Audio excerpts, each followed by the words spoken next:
Hello guys, welcome back. మా Andhra side కొబ్బరి లడ్డు ఎలా ప్రిపేర్ చేసుకుంటామో ఈ వీడియోలో ప్రాసెస్ అంతా చూపిస్తాను స్టెప్ టు స్టెప్. ఫస్ట్ కొబ్బరి మొత్తం కట్ చేసేసుకున్న తర్వాత గ్రైండ్ చేసుకోవాలన్నమాట, ఇలా ఫైన్ పౌడర్ వచ్చేలాగా.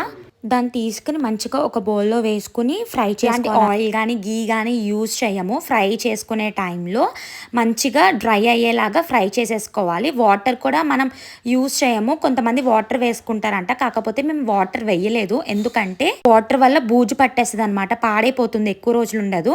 అండ్ పక్కన మా మమ్మీ అయితే బెల్లం గ్రేట్ చేస్తున్నారనమాట. బెల్లం ఇలా మెత్తగా చెక్కేసుకుని వేయాలి. చిన్న చిన్న పీసెస్ కింద కట్ చేసుకుని ఇలా కొబ్బరిలో అయితే వేసేయాలి. పెద్ద పెద్ద పీసెస్గా ఉంటే కరగడానికి టైం పడుతుంది. ఆ టైంలో కొబ్బరి అంతా మాడిపోతుంది కదా, సో చిన్నగా చేసుకుని బాగా మెల్ట్ కూడా అవుతుంది అనమాట మనకి.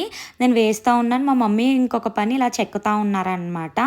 ఏదైనా పని చేసుకునేటప్పుడు ఇద్దరు కానీ ముగ్గురు కానీ అలా ఉంటే ఈజీ అయిపోతుంది. అది ఈ ప్రాసెస్కి అయితే ఇద్దరు అయితే సరిపోతుంది, చాలా ఈజీ ఈ కొబ్బరి లడ్డు ప్రిపేర్ చేసుకోవడం అయితే.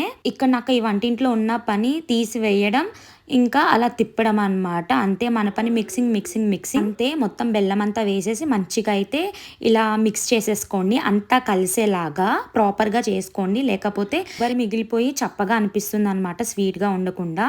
ఆఫ్టర్ సమ్ టైమ్ ఇలా అయిపోయింది, మొత్తం బెల్లం అంతా మెల్ట్ అయిపోయి ఇలా అందులో కొబ్బరిలో చాలా బాగా మిక్స్ అయిపోయింది అనమాట. చూసారు కదా, కన్సిస్టెన్సీ కూడా చేంజ్ అయిపోయింది, దగ్గరికి వచ్చేస్తుంది కన్సిస్టెన్సీ. ఫైనల్గా అలా మిక్స్ చేసుకుని లాస్ట్కి ఇలా అయితే మొత్తం అంతా కుక్ అయిపోయి ఇలా కన్సిస్టెన్సీ అయితే మంచిగా మనం లడ్డు చుట్టుకునేలాగా అయితే వచ్చింది. నేనైతే టెస్ట్ చేస్తున్నాను సరిగ్గా వచ్చిందా లేదా అని. ఇలాచీ పౌడర్ కూడా వేసుకోవచ్చు, కాకపోతే నాకు మా చెల్లికి ఇలాచీ పౌడర్ వేస్తే అస్సలకే నచ్చదు అనమాట. టేస్ట్ అయితే చాలా చాలా బాగుంది. ఫైనల్గా నేనైతే లడ్డూలు చుట్టేసాను అనమాట. లడ్డు అయితే దగ్గరుండి చేసిన వాళ్ళనేమో చాలా బాగా వచ్చింది టేస్ట్ కూడా. అంతే ఈ వ్లాగ్ వచ్చేసి. And subscribe more videos.